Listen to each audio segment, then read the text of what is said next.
Today on Locked On Rockies, could the Colorado Rockies have another star shortstop on their hands? Or are we overreacting too quickly? You are Locked On Rockies, your daily Colorado Rockies podcast. Part of the Locked On Podcast Network, your team every day.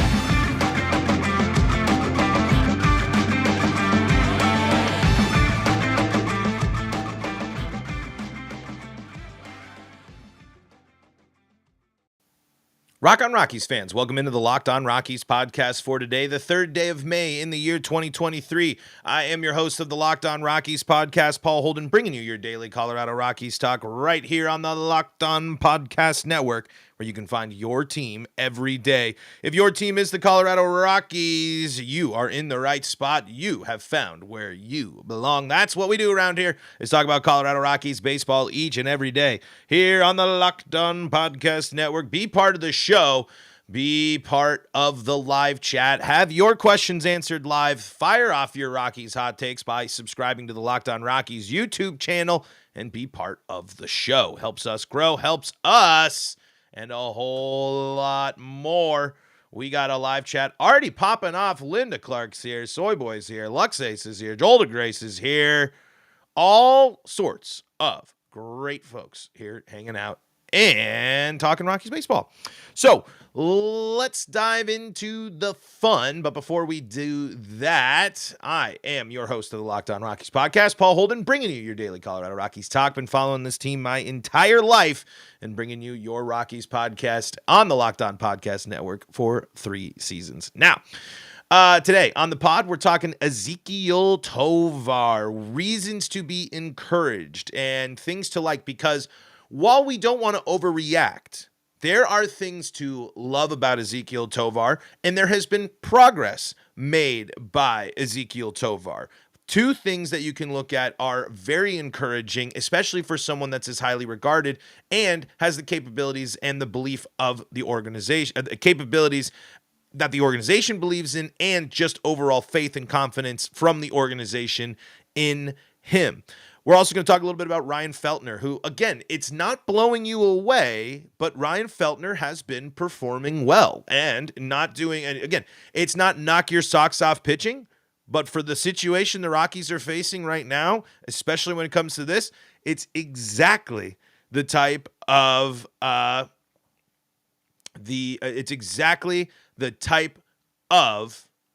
move the Rockies need to make. It's exactly the type of stuff that's going on there. So let's dive into the Tovar talk. And Lux Ace says, you're going to talk about Diaz at all? We talked a little bit about him yesterday. Elias Diaz has been wonderful and continues to be wonderful in his mindset. We talked about, there was, I can't remember what piece it was. I believe that was a Thomas Harding piece that we talked about there, where I love hearing Elias Diaz's mindset right now about, obviously he takes the game seriously, but also with a different approach of not taking everything so seriously. He mentioned how much that contract and playing up to those expectations factored into his game last year. And you can clearly tell that Elias Diaz is playing with a different mindset, and it is a big enhancement. But I wanted to talk about Tovar because to start, and initially the worries were there. The bat wasn't doing much. He wasn't getting on base, not enough opportunities to kind of flash the defense. But over a month in, there is no doubt about one thing for sure about Ezekiel Tovar. That dude is an elite defender at shortstop. That man has made some tremendous plays. He did so last night. He has made some incredible plays, and he's been very close to making other plays as well. The best part is he's this good right now. He should only get better. He should only become more elite as a defender as he gets better and gets closer to his prime and gets more major league experience. To see him so comfortable and able to handle shortstop at the major league level is very impressive. Mind you, again, this is one of the youngest players in the league. It's one of the youngest players that the Rockies have ever turned to at a starting position. There is a lot of confidence, there is a lot of faith, and there's a lot of belief in Ezekiel Tovar. which is exactly what you need to keep showing him. Even through the struggles, it was great that the Rockies continued to turn to him. You have to be able to turn to your players to trust them to get through things, especially challenging them when they are at the rookie, at the rookie level or younger, to break through and get through these bad stretches. The only positive of Brendan Rodgers being eliminated for the season, I shouldn't say eliminated. That's not a really, I don't know. That's not even a professional way to handle it. The only silver lining about Brendan Rodgers being on the IL right now is the fact that I think he is the perfect mentor for Ezekiel Tovar. Just look at, can you not think about it? Is it that outrageous or outlandish to think of Tovar having a Brendan Rodgers-like season of really tough offensive start, finishing the season a much better place in a much better spot? He's still a rookie. There are still going to be things that are going to be an issue. I think he's going to strike out a lot. I think that he's going to get, it's going to be tough for him to handle some of the elite pitching in baseball, but that is totally okay with me in your rookie season. It's a little more frustrating when you're watching the veterans get overpowered and outmatched by some of the pitching and pitchers that you see than when I watch Tovar. Of course, I want Tovar to break out and immediately be great, but now that he's seen Major League pitching for a month straight, the signs are there that he is picking up the bat. And it's a incredibly positive sign for the Rockies. It's not going to change the landscape of this season. Things are still going to go mostly tough for the Rockies. But again, when you're going to pinpoint and look for things to focus on this season and look ahead, Ezekiel Tovar is basically at the top part of the list. His performance and his 2023 season is arguably one of the most important things that will happen this year for the Colorado Rockies. So if we see a rookie come out the gate and struggle to begin the season and then finish the season strong, navigating the ups and downs of a full season while carrying the everyday load of being a starting shortstop for a team, the confidence level in Ezekiel Tovar should be sky high. Because when you watch games like last night and when you watch Tovar play at his best or the flashes that he's shown us, you see Tulo, you see Trevor Story, you see greatness in his abilities and his athleticism. He has to earn that. You have to. It has to be consistent, and we have to see it pan out over a full season. But the question is, could the Rockies have another star shortstop? And I think the answer is absolutely. I think it's been there with him being a highly regarded prospect. I think he showed it at the minor league level. There are lots of signs for Ezekiel Tovar to still be on the path to stardom. One bad month, one bad stretch isn't going to make an option or a difference in the grand scheme of things if you can bounce back. But like we talked about all season long, we need to see it consistently. The Rockies have been far from consistent this year. Just like with winning 2 games in a row. Let's string it together. Win this series. Go out and get it. But just like the Rockies, Ezekiel Tovar needs to be consistent. Let's take a look at the numbers of Ezekiel Tovar and highlight the improvement that he's shown on the offensive side. Coming up here in segment number 2 later on in the show as well, we're going to talk about Ryan Feltner. Again, another young guy. 2 young guys helping get things done for the Rockies. Ain't always flashy, ain't always pretty, but these 2 are certainly contributing to the Colorado Rockies when they are successful. Let's dive into that and more coming up here in segment number 2. But before we do that, got to tell you about Rocket Money. Rocket Money is a personal finance app that finds and cancels your unwanted subscriptions, monitors your spending, and helps you lower your bills all in one place. I know you're just like me, folks. You've done it. You've signed up for the subscription services. It shows up, or you're flipping through your TV and you're like, why am I still paying for that? Why am I still doing this? Well, Rocket Money is going to help you cut all that fat. Over 80% of people have subscriptions they forgot about, and like I said, chances are you are one of them. Rocket Money will quickly and easily find your subscriptions for you, and for any that you don't want to pay for, All you got to do is just hit cancel, and Rocket Money is going to cancel it for you. It's that easy. Rocket Money also helps you manage all your finances in one place and automatically categorize your expenses so you can easily track your budget in real time and also get alerted if anything looks off. Stop throwing your money away, cancel unwanted subscriptions, and manage your expenses the easy way by going to rocketmoney.com/lockedonmlb. That's rocketmoney.com/lockedonmlb. rocketmoney.com/lockedonmlb. Stop throwing away that money. rocketmoney.com/lockedonmlb. Folks, we are your live Locked On Rockies podcast, bringing you your daily Colorado Rockies podcast, free and streaming from the magnificent bedroom studio of me, Paul Holden, your Rockies fan extraordinaire. Got a great live chat today, and I want you to be part of the show, be part of the live chat. Follow us on Twitter at LO Rockies, subscribe to the Locked On Rockies podcast, and be part of the show, just like Lux Ace, who says, Zeke's my second favorite behind Chuck. I think Ezekiel Tovar is going to become the favorite player of a lot of Colorado Rockies fans. Joel DeGrace says that jumping catch was something else. Tovar got hops. Let's see. Soy Boy says, Tovey looked so comfortable yesterday. Feel like we haven't seen that much yet. Absolutely. I think he certainly is showing to be the possibilities, the capabilities are there. Absolutely.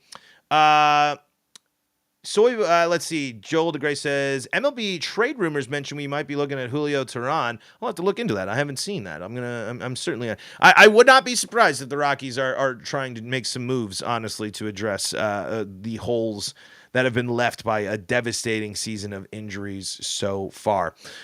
Let's take a look at the numbers for Ezekiel Tovar here. Okay, so on the season, Ezekiel Tovar is currently batting .217 with a .265 OBP and an OPS of .602, 9 RBIs, 1 home run, 20 hits, and 92 at-bats. And so a lot of, some of you might sit in there like, why on earth are you freaking out this much and going this crazy over a guy that's batting sub 250 and an OBP of that's under 300? Well, it's because of the recent performance of Ezekiel Tovar. Ezekiel Tovar has at least one hit in his last 3 games, including a home run, 2 RBIs an RBI in 2 of the last 3. Still a strikeout in each game, but only 1 strikeout versus where we've seen him strike out multiple times in a game. So that batting average, 217, and the batting line, 217 average, 265 OBP, and a slugging of 337. Okay. Over the last 7 games for Tovar now, 292 average, an OBP of 320, and a slugging of 583. 1 walk to 9 strikeouts. You'd like to see that increase. But 4 RBI, 1 home run, 7 hits, and 24 at-bats. That's clearly an improvement. And you've seen a step up too you see an improvement from last 30 to last 15 and last 7 games as MLB breaks it down. You get basically the 30 games is the full season. Over the last 15 games, Tovar's batted .224, .296, and a .367. So not a massive improvement from everything, but a step up and, up to 20 strikeouts. If he keeps this pace, he'll cut his strikeouts over 15 games as well. And he will continue, and I will have more RBI and roughly around the same amount of walks there as well. So this is a player that is showing signs of improvement. And like we've said, the comfort level is there as well. As the season goes on, especially for a young guy like Tovar, it is exactly what we want to see. It's not going to be overwhelming at first. But I think how Tovar's 2023 is going to pan out is us looking at it at the end of the season and saying, wow, that is a solid first step. That is a solid first season. I haven't seen enough to be blown away offensively yet. But that dude's definitely going to be making the biggest defensive plays in the infield, I think. I mean, him and Ryan McMahon sharing a left side is a lot of great defense over there. That is certainly a strength for the Rockies there if they can play fundamentally sound ball, which they haven't been able to do. Ryan McMahon still has a couple of errors already on the season. I'd love to see Zeke continue to grow into the role with the Rockies and out of just the rookie, out of just the new guy, out of just the just kind of everything else, and break out into, doesn't have to be break out on the big screen or the big scene, but break out for the Rockies. Show us just like Montero wants to show us who the real Montero is. I want to see the real Tovar this year, and I think we're seeing a little bit closer to it. And of course, the one thing that will be interesting too, as Lux Ace mentions here, I think when we get deep in the season, Zeke will be batting .290 or higher. Also, how many stolen bases does he have? I mean, I think it's certainly a probability that he can get up there with an improved batting average. And Ezekiel Tovar does not have a stolen base yet, but they possibly could start sending him in motion. Again, the Rockies just need to be stealing more bases in general. That is something I hope the Rockies, not just Tovar is able to do, but the Rockies in general are able to do more, is steal some bases. So the trends are up right now for Ezekiel Tovar. The big catch, like we said, is let's see it pan out. I want to see a trend up once we get another 30 days in. I want to see a much better line over 30 days than we saw in the first month of the season for Tovar. Really would like to see him walk a little bit more as well, cut out on some of he does get outmatched and overwhelmed on some pitching, especially. I don't like the 3 strikeouts. I hate, my least favorite strikeouts come on 3 strikes. It's just, sometimes that's how it pans out. Sure. But it would be nice to see, a little aggression, fighting some off, doing a little thing, bouncing back. I think we've just seen Tovar be overly aggressive and miss out on opportunities because he's trying to do too much up there. But what I think we're seeing over the last 7 days is him just trying to play his game, that get back to that level, get back to that kind of focus here, which is what he needs to do instead of, the allure, the bright lights are dimming a little bit just because of the way the Rockies are playing, where the Rockies are at, and it being, in getting into close, a month into the season and getting into what is going to be considered the slower part of the season there, which is in the middle of the infield there. Not the infield, the middle of the season. I had so much middle infield talk there, I couldn't focus on that. But all in all, you should be encouraged by Ezekiel Tovar and not as much worried. But again, it was April baseball and things like that. It was just something you kept in the back of your mind. But you feel more confident about Ezekiel Tovar and his abilities going forward. You feel more confident that Zeke is going to perform for this team going forward. And that dude clobbered that baseball yesterday. I mean, that ball was hit well from Ezekiel Tovar. So a very, very encouraging sign. If power comes in there too, if we can, we don't want to overreact too much, but the perfect Rockies shortstop in Rockies fans' minds would be the defensive Tulo and the power and hitting of Trevor Story mashed into one. And the hitting of Tulo as well, just mashed into a player. Maybe we don't need to hold Zeke to those standards, but that's obviously what we would be ideal. And maybe Zeke can reach those standards. We'll just have to wait and see. So to answer the question of the episode, or the theme of the Rockies could have another star shortstop, the answer is absolutely. We just need to see it, and we just need to see more of Tovar. But he has been fun to watch over the last week, and the Rockies have been fun to watch over the last 2 nights. Let's talk about one Rocky in particular and look ahead to tonight's matchup here coming up in segment number 3. But before we do that, got to tell you about our friends at So Rare.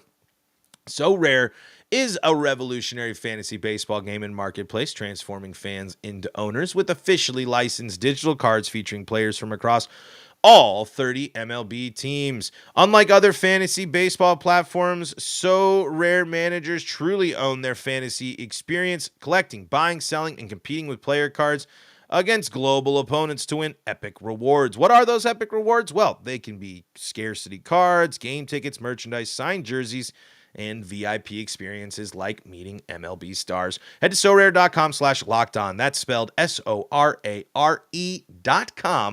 to draft your team of free player cards. Set your lineup and start competing today to win epic rewards. Again, that's sorare.com/lockedon to start playing today.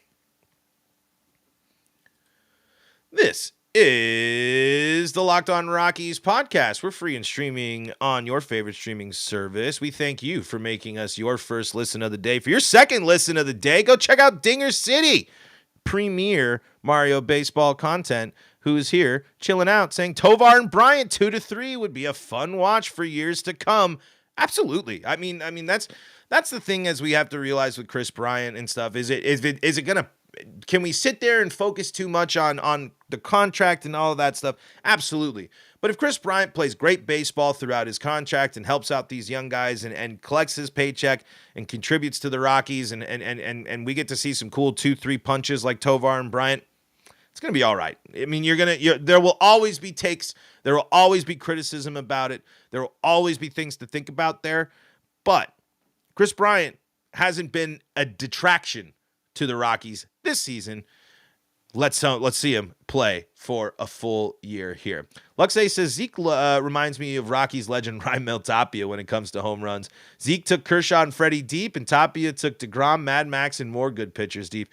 If Ryan Tapia could just hit the ball off the ground, man, he was a blast. Ryan Tapia was if you've been listening to the pod during the Tapia times, you know how much we loved Rymel. But here's a good stat from Joel DeGrace here. Tulo slashed 240 his rookie year. So yeah, again, we for Tovar there. We look at the things we want to improve, and we look at the things that excite us, and we get more excited by those things because Tovar seems to be the type of player that's going to be able to make the adjustments to get better.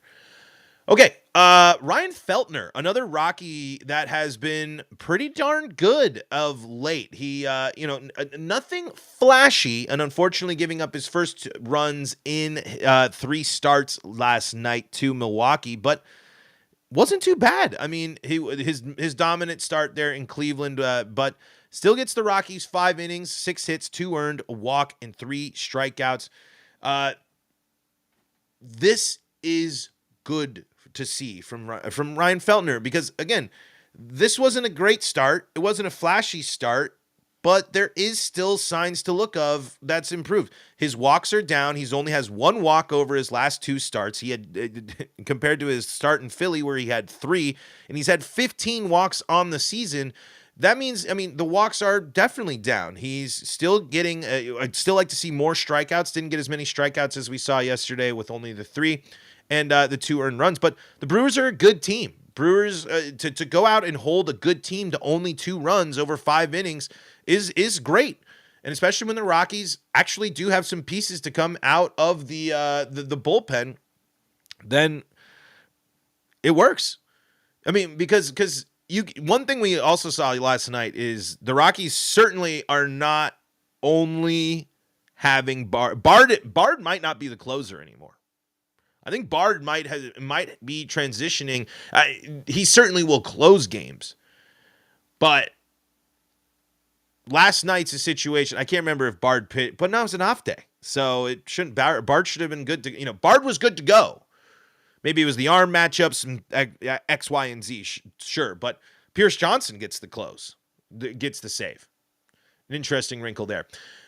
I just really wanted to bring up Feltner again because, again, this is great to see from a guy that we still had questions about, still wasn't, popping off on radars of super exciting, but has performed for the Rockies and been a great back end of the bullpen, or not bullpen, rotation. Ryan Feltner has been better than other options that the Rockies put out this year in pitching, and still some of the pitchers that are on this staff this season. I think this is kind of, I think we are seeing, though, starts like last night, I think are going to be more the norm for Feltner this season. I mean, hopefully, and maybe it'll get bit a little bit more with some stuff, but I think 5 to 6 innings, handful of strikeouts, he gave up 6 hits and that led to the 2 runs, but that's about what I expect for him. 4.45 ERA on the season here after 6 starts, 30 innings pitched. He's given up 29 hits, 15 earned runs, 15 walks to 30 strikeouts, and a whip of 1.45. For your fifth arm, that's fine. That's A-okay. Would love to see that the walk to strikeout ratio get a little bit more counterbalanced in the favor of strikeouts, but because you can see, I mean, for Feltner, if Feltner gives up a walk, he's going to give up a run, even though that didn't happen against Philly. But it could be, when you look at his numbers, that's kind of what it implies, at least in my eyes. 15 walks, 15 earned runs. That means when Feltner, as we've seen, gives the opponent the opportunity, they have been able to cash in on it a little bit more often than not. But again, just like with Tovar, you sit there and you look at the body of work of Feltner and you say, that is good. It's not great. It can be better, and there have been flashes of excellence, like the Cleveland start. But let's see it over the course of a season. Let's see it when teams are heating up. Let's see it at the big moments. And so far, Feltner hasn't given us any reason to doubt him so far this season. We'll see what that means. But I don't think we're going to see too many dominant Feltner starts. But as long as he does what he did, keeps doing what he's done over the last 3 starts, and if he pitches, just like he did yesterday against a good team, Rockies are going to be in an opportunity to win it. And they were able to do so yesterday. Rockies do steal a win, 3-2 from the Brewers. The Rockies doing the damage with the long ball last night, which was great to see. I always am encouraged. I, of course, want to see more from the Rockies when it comes to scoring runs, but the team doing damage via the home run is very, very good to see. It wasn't much, but this was a team that got they came up big in the big moment. Elias Diaz continues to be a threat at the dish, continues to be a force, going 2 for 4 there with 2 RBI in that game, including an absolute blast to the concourse. I mean, the Rockies really annihilated the baseballs that they hit out of the yard yesterday. Cron's double there was also smoked. So, good win. That's a win over a good team. That's a win over a team that was definitely seeing some success in the of late. This is a team that just came from beating the Brewers. And actually, they struggled against the Tigers, but they just won 2 out of 3 against the Brewers and the Angels, I should say. And then we're certainly coming into Coors Field to try to make a statement and make some noise. And now the Rockies have a chance to win the series tonight. They got to get the win. Got to get the series win. Hopefully tonight. We'll see if it happens. But as the rotations flip over and things of that nature happen, Rockies are going to be going and seeing the Brewers' best here at this one. But the Rockies did also see a good pitcher in yesterday's game as well. So we'll see what the Rockies do tonight. Kyle Freeland on the mound tonight. He's got to keep the ball in the yard. That is the key for the Rockies tonight. Keep the ball in the yard. Let your defense help you out, Kyle Freeland, as you usually do. Folks, that's going to do it for today's episode of Locked On Rockies. Thank you so much for tuning in and joining us today. Great live chat today. Thank you all so much for tuning in and making us your first listen of the day. We're free and streaming on your favorite streaming service. Subscribe to the pod. Subscribe to Locked On Rockies on YouTube. Be part of the show. And go make Locked On Avalanche, Locked On Nuggets, Locked On Broncos, Locked On Buffs your second listen of the day. They are also on the Locked On Podcast Network, your team every day. Until next time, this is Paul Holden saying so long from the Locked On Rockies podcast.